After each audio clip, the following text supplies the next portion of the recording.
في جديد قضية قنصلة المغرب بفرنسا ملك العلوي وخادمتها، علمت جريدتنا بأن هذه الأخيرة تقدمت للشرطة الفرنسية بشكاية أولى تتهم فيها القنصلة بتعنيفها، وشكاية ثانية تتهم فيها ابن القنصلة بالتحرش الجنسي بها.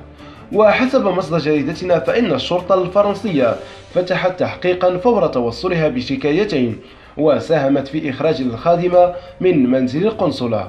وكان المصدر ذاته قد أكد بأن السلطات الفرنسية قررت ترحيل قنصلة المغرب ملك العلوي وطالبتها بمغادرة التراب الفرنسي، موضحا بأن الخادمة كانت تتوفر على عقد من وزارة الخارجية المغربية للعمل في القنصلية وليس بمنزل القنصلة المذكورة.